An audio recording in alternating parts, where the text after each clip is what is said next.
Bismillahirrahmanirrahim. Assalamualaikum warahmatullahi wabarakatuh.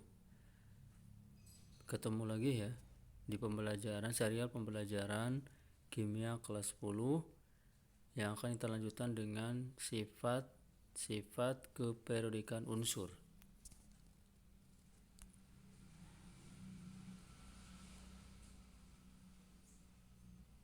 Baik ya. Apa itu sifat keperiodikan unsur?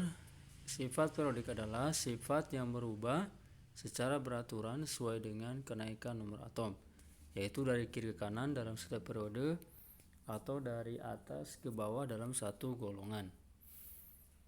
Sifat yang pertama adalah jari-jari atom.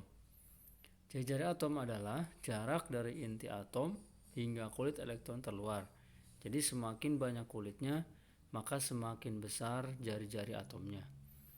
Artinya di sini dari atas ke bawah dalam satu golongan semakin besar ya, sedangkan dari kiri ke kanan dalam satu periode semakin kecil.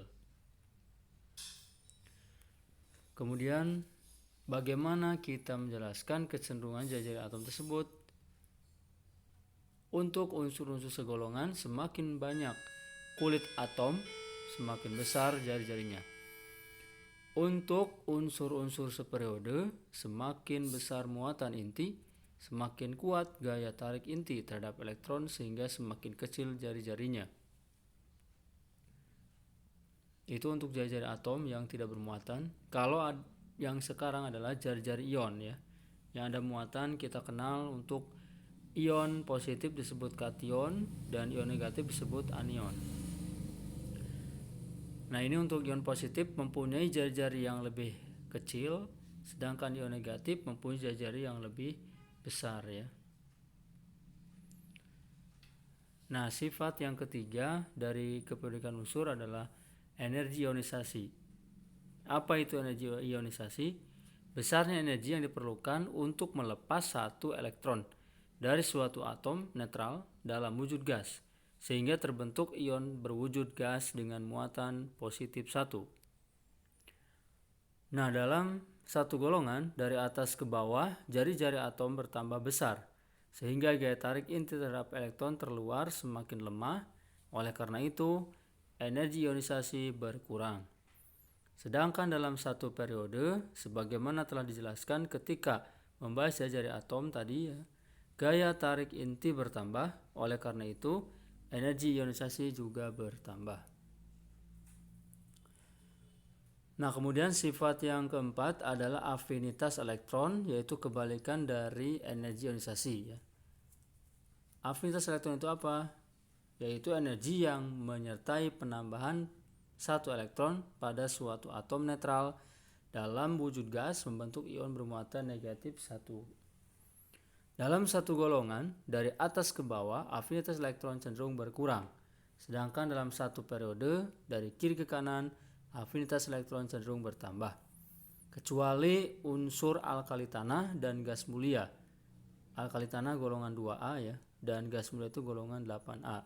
Semua unsur golongan utama mempunyai afinitas elektron bertanda negatif. Afinitas elektron terbesar dimiliki oleh golongan halogen.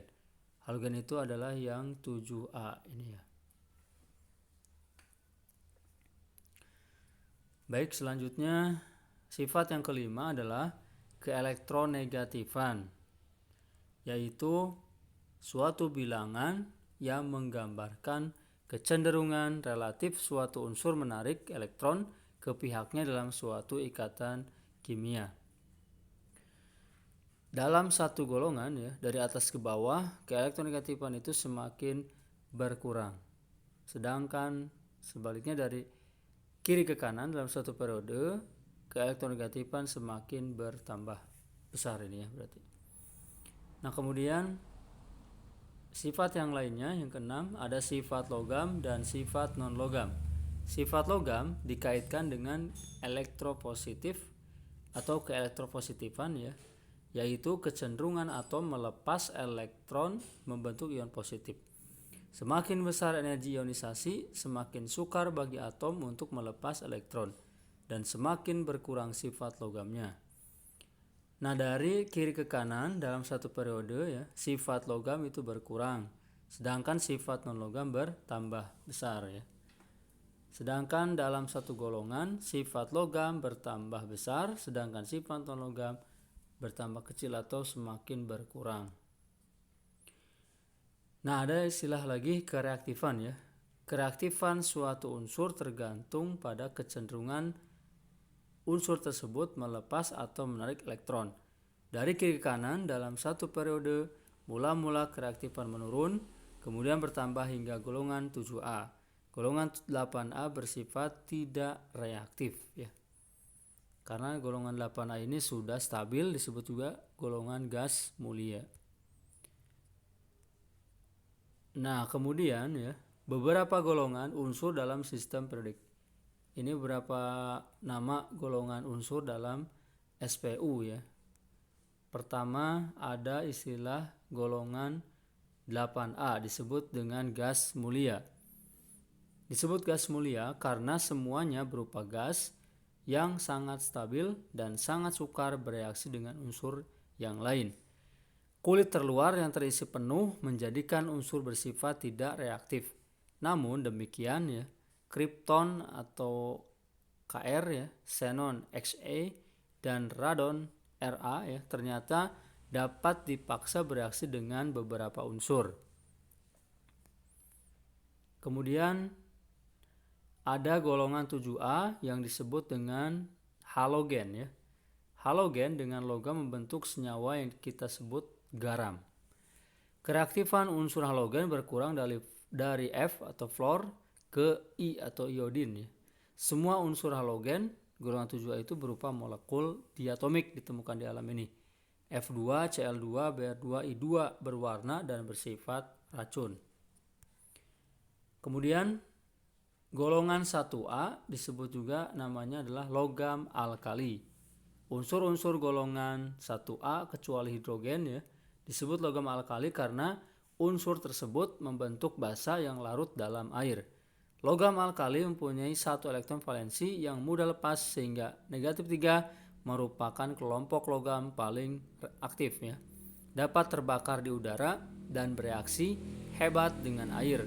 Kereaktifan logam alkali bertambah dari litium ke fransium.